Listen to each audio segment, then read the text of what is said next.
College से BTC second semester की आज से हम ऑनलाइन क्लास शुरू करने जा रहे हैं।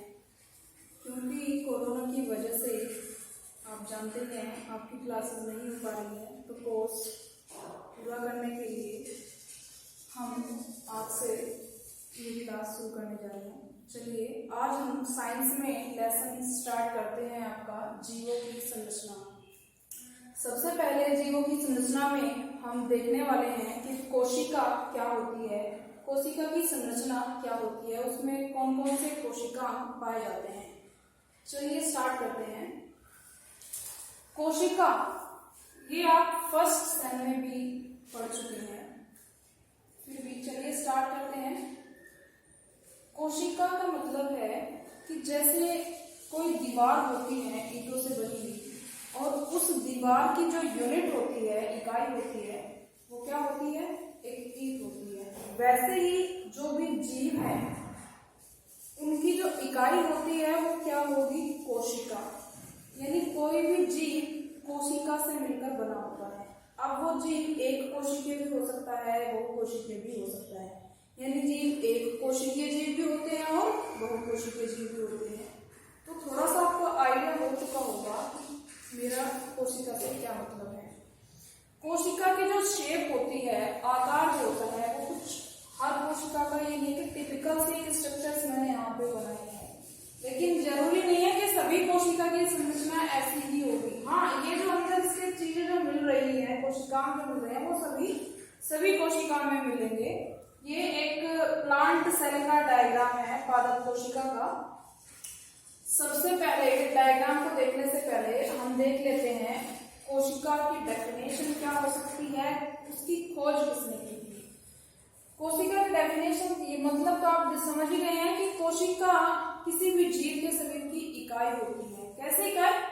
क्योंकि यहाँ पे क्या, किसी भी जीव के शरीर की संरचनात्मक इकाई, संरचनात्मक यानी कि कोई भी जीव की जो संरचना है वो कोशिका से बनी है।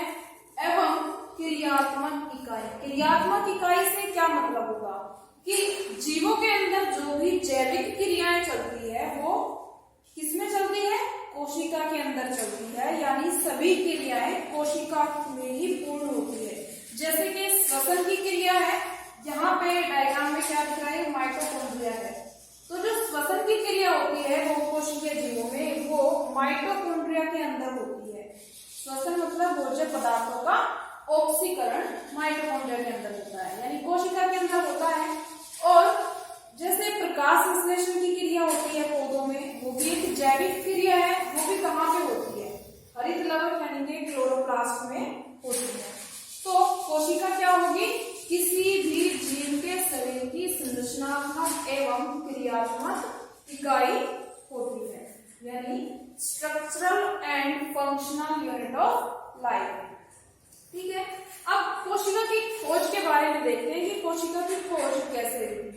वैसे तो बहुत से साइंटिस्ट ने कोशिका के बारे में स्टडी किया था, लेकिन रॉबर्ट हुक नाम के एक साइंटिस्ट थे जिन्होंने 1665 में 1665 में एक कॉर्क, बोतल की कॉर्क थी जिसका उन्होंने अध्ययन किया, और उसमें क्या देखा कि जैसे मधुमक्खी का छत्ता होता है उसमें छोटे छोटे पोस्ट ब्रैकेट्स दिखाई देते हैं, तो उसी तरह की उन्होंने संरचनाएं कॉर्क की अंदर उसमें देखी। तो उन्होंने उसको क्या नाम दिया, सेल नाम दिया, कोशिका नाम दिया। लेकिन वो क्या थी, मृत कोशिकाएं थी। यानी जब उन्होंने जो स्टडी किया था वो मृत कोशिकाओं का अध्ययन किया था, इसलिए रॉबर्ट हुक को हम साइटोलॉजी का फादर मानते हैं। साइटोलॉजी, कोशिका के अध्ययन को साइटोलॉजी यानी कोशिका विज्ञान कहा जाता है। इनके बाद में आए साइंटिस्ट एंटोनी वॉन ल्यूवेनहोफ। इन्होंने क्या किया, 1674 में 1674 में खुद के बनाए हुए माइक्रोस्कोप में स्टडी किया कोशिका का। माइक्रोस्कोप ऐसा संयंत्र होता है जिसमें हम छोटी सी चीज को कई गुना बड़ा करके देख सकते हैं। ठीक है, तो इन्होंने जो कोशिकाओं का अध्ययन किया था, वो जो कोशिकाएं थी वो लिविंग सेल थी, जीवित कोशिकाएं थी। जैसे कि उन्होंने किसी जीवाणु कोशिका का अध्ययन किया, किसी पादप कोशिका का अध्ययन किया, तो जो जीवित लिविंग सेल की खोज थी वो एंटोनी वॉन ल्यूवेनहॉफ ने की। इसके बाद में देखते हैं कोशिका सिद्धांत क्या होता है। कोशिका सिद्धांत जो है वो स्लाइडेन और स्वान नाम के साइंटिस्ट ने दिया था। इन दोनों ने मिलकर कोशिका सिद्धांत दिया था 1858 ईस्वी में। कोशिका सिद्धांत क्या होता है? कोशिका सिद्धांत का मतलब है, जैसे कि मैंने अभी ऊपर बताया था कि कोई भी जीव जो होता है वो कोशिका से मिलकर बना होता है। तो कोशिका सिद्धांत की हमारी पहली लाइन क्या होगी कि सभी जीव कोशिकाओं के बने होते हैं। ठीक है। दूसरा, कोशिका जीव के शरीर की कार्यात्मक इकाई है, यानी वही लाइन आई। संरचनात्मक मतलब कोशिकाओं के बने हैं, क्रियात्मक मतलब कोशिका जीव के शरीर की कार्यात्मक इकाई, यानी सभी क्रियाएं कोशिका के अंदर होती हैं। तीसरा पॉइंट क्या है कोशिका सिद्धांत का? तीसरा पॉइंट है कि नई कोशिकाओं की उत्पत्ति पहले से उपस्थित कोशिकाओं से होती है। इसका मतलब कि जो नई सेल बनती है वो पहले की उपस्थित सेल से ही बनती है, यानी जो कोशिकाएं होती हैं वो विभाजन करती हैं और नई कोशिकाएं बनाती हैं। तो ये था कोशिका सिद्धांत। अब देखते हैं कोशिका की संरचना क्या होती है। कोशिका में अगर देखा जाए मुख्य रूप से 3 भाग होते हैं। एक कोशिका भित्ति होती है, दूसरा जीव द्रव्य होता है और तीसरा मृत्तिका यानी कि वैक्यूल्स हो सकती है। ठीक है। जो जीव द्रव्य होता है इसी की वजह से किसी भी सेल के अंदर जीवन होता है, यानी जीवों का द्रव्य, जीवन का द्रव्य। इसी को हक्सले ने जीवन का भौतिक आधार कहा था। अगर आपसे पूछा जाता है कि जीवन का भौतिक आधार क्या है तो आंसर क्या देंगे आप? जीव द्रव्य। ठीक है। दूसरा कि जीव द्रव्य का जो नाम दिया था वो पुरकिंजे नाम के एक साइंटिस्ट ने दिया था। चलिए अब देखते हैं संरचना। यहाँ पे जो ये डायग्राम है ये प्लांट सेल यानी पादप कोशिका का एक डायग्राम है। इसमें आपको क्या दिखाई दे रहा है? बीच में सेंटर में एक केंद्रक दिखाई दे रहा है। इसको क्या बोलते हैं? केंद्रक यानी कि न्यूक्लियस।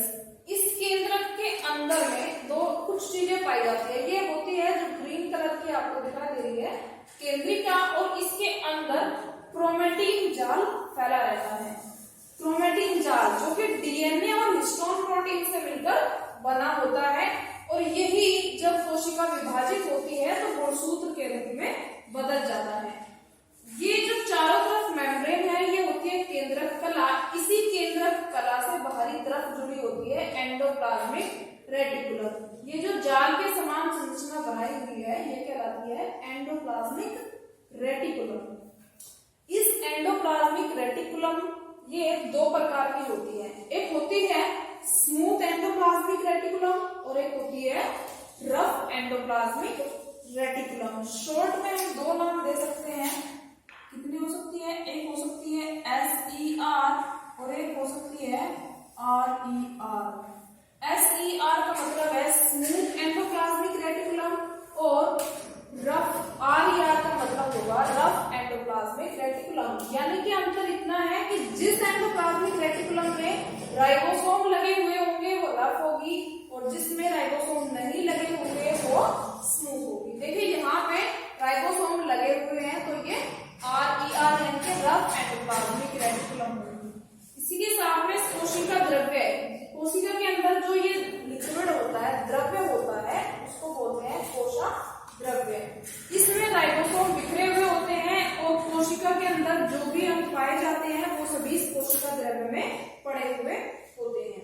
सबसे पहले हम देख लेते हैं कोशिका भित्ति क्या होती है। इस कोशिका के चारों तरफ ये जो परत पाई जाती है इसको कोशा भित्ति बोलते हैं। अब ये 3 परत पाई जाती है। सबसे बाहरी भित्ति जो रेड कलर की हमें दिखाई दे रही है वो होती है कोशा भित्ति यानी कि सेल वॉल। ये सिर्फ पौधों में पाई जाती है या जीवाणुओं में पाई जाती है। जो पौधों में जो कोशिका भित्ति होती है वो सेलुलोज की बनी होती है। इसकी बनी होती है सेलुलोज की बनी होती है। इसके अलावा इसके अंदर बीच में यहाँ पे ये जो ग्रीन है ये होती है मध्य पटलिका और ये कैल्शियम और पेक्टिन की बनी होती है। पैक्टिन एक कार्बोहाइड्रेट होता है। सबसे अंदर की तरफ जो कोशिका द्रव्य को घेरे हुए होती है वो होती है कोशिका कला। इसका दूसरा नाम हम प्लाज्मा कला या जीव द्रव्य कला भी दे सकते हैं। जहां पे ये भित्ति नहीं है, देखिए यहाँ पे बीच में गैप है, 2-3 जगह यहाँ पे हो सकता है। यहाँ पे बीच में क्या दिखाई दे रहा है, गैप दिखाई दे रहा है। इस संरचना का नाम इसको हम बोलते हैं गैप को प्लाज्मोडेस्माटा। प्लाज्मोडेस्माटा क्या करता है, यहाँ से एक कोशिका से दूसरी कोशिका में पदार्थों का आवागमन हो सकता है, अणुओं का आवागमन हो सकता है। ठीक है, सबसे अंदर वाली हो गई कोशिका कला।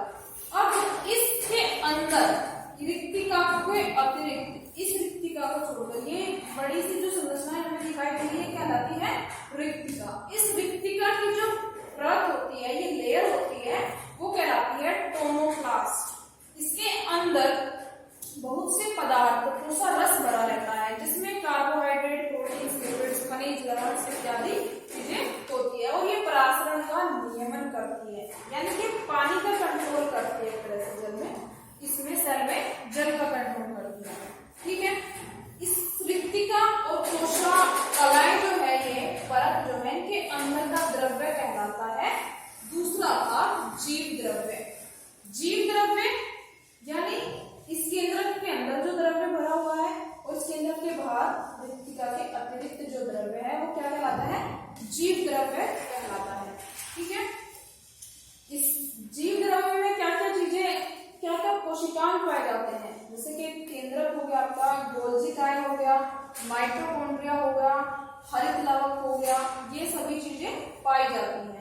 वैसे पादप में गोल्जी काय पूर्ण विकसित नहीं होता है और इसको डिक्टियोसोम कहा जाता है। इसका काम क्या है, गोल्जी काय का काम होता है, गोल्जी काय को कोशिका की ट्रैफिक पुलिस कहा जाता है, क्योंकि ये जो पदार्थ जो एंजाइम से प्रोटीन्स बनते हैं उनको, ये जो इसके दोनों साइड में छोटे छोटे गोल गोल संरचनाएं दिखाई दे रही है, वेसिकल्स यानी थैलियां होती हैं, इनमें बंद करके जहां भी उसको जाना होता है उसके गंतव्य तक पहुंचाया जाता है। ठीक है, ये तो हो गया गोल्जी काय। माइटोकॉन्ड्रिया, माइटोकॉन्ड्रिया भी एक द्विपरकीय संरचना है, और अभी थोड़ी देर पहले मैंने बताया था कि जो श्वसन की क्रिया होती है वो इसी माइटोकॉन्ड्रिया के अंदर होती है। श्वसन से मतलब मेरा ऑक्सीजन और CO2 के एक्सचेंज से नहीं है, यहाँ पे श्वसन से मतलब है कोशिकीय श्वसन, यानी जो भोज्य पदार्थ हम लेते हैं वो ऊर्जा प्राप्त करने के लिए लेते हैं, और उस भोज्य पदार्थ से जो एनर्जी मिलती है वो यहीं से मिलती है, माइटोकॉन्ड्रिया से। इस माइटोकॉन्ड्रिया को क्या कहा जाता है, इस माइटोकॉन्ड्रिया को ऊर्जा ग्रह कहा जाता है। ऊर्जा ग्रह यानी कि पावर हाउस कहा जाता है। ठीक है, क्योंकि इसमें भोज्य पदार्थों के ऑक्सीकरण से ऊर्जा प्राप्त होती है और वो एटीपी के रूप में स्टोर हो जाती है, यानी एडिनोसिन ट्राइफॉस्फेट के रूप में स्टोर हो जाती है, संग्रहित हो जाती है, इसलिए इसको पावर हाउस कहा जाता है। ठीक है, नेक्स्ट एक और चीज यहाँ पे दिख रही है, ये ग्रीन कलर की होता है क्लोरोप्लास्ट यानी कि हरित लवक, ये लिखा है यहाँ पे हरित लवक। ये भी एक द्विपरत से, 2 परत से घिरी हुई संरचना होती है, और इसी के अंदर पाया जाता है पर्णहरित यानी कि क्लोरोफिल। और आप जानते हैं पौधों में क्लोरोफिल पाया जाता है, इसलिए पौधे स्वपोषित होते हैं, क्योंकि इनमें क्लोरोफिल है। क्लोरोफिल की वजह से ही ये क्या करते हैं, प्रकाश संश्लेषण करते हैं। और हरित लवक में क्लोरोफिल पाए जाने की वजह से इसमें प्रकाश संश्लेषण की क्रिया होती है, यानी कि ये काम क्या करता है, भोजन बनाने का काम करता है। ठीक है, नेक्स्ट यहाँ पे एक तो इस एंडोप्लाज्मिक रेटिकुलम पे और इस कोशिका द्रव्य में जो छोटी छोटी गोलाकार संरचना, ये रेड से जो बिंदु दिखाई दे रहे हैं, ये क्या है, राइबोसोम होते हैं। क्या होते हैं, राइबोसोम। ये 2 जगह मिलते हैं, एक तो एंडोप्लाज्मिक रेटिकुलम पे लगे हुए, दूसरा कोशिका द्रव्य में बिखरे हुए। यहाँ पे राइबोसोम का काम क्या होता है, राइबोसोम ही वो जगह होती है जहां पे प्रोटीन संश्लेषण का काम होता है, यानी ये प्रोटीन बनने की जगह है, इसीलिए राइबोसोम को प्रोटीन फैक्ट्री कहा जाता है। प्रोटीन की फैक्ट्री, फैक्ट्री यानी कि जहाँ पे कोई चीज बनती है, यहाँ पे प्रोटीन बनती है तो इसको प्रोटीन फैक्ट्री कहते हैं। ठीक है, अभी हमने लगभग सभी के कार्य हम देख चुके हैं। अभी केंद्रक आता है लास्ट में। केंद्रक के अंदर मैंने क्या बताया था, क्रोमैटिन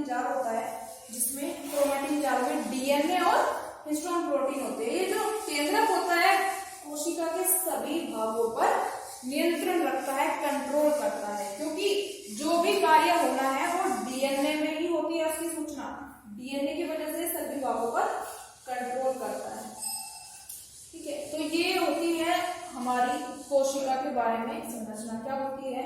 इसके नेक्स्ट जो रहेगा आपकी केंद्र की संरचना, बिल्कुल सेम आप ऐसी ही संरचना बना देंगे। तो ये कोशिका के बारे में आपने देखा, आप इसको ध्यान से पढ़िएगा। आज की क्लास के लिए इतना ही। नेक्स्ट क्लास में हम आगे का चैप्टर, आगे का टॉपिक स्टार्ट करेंगे।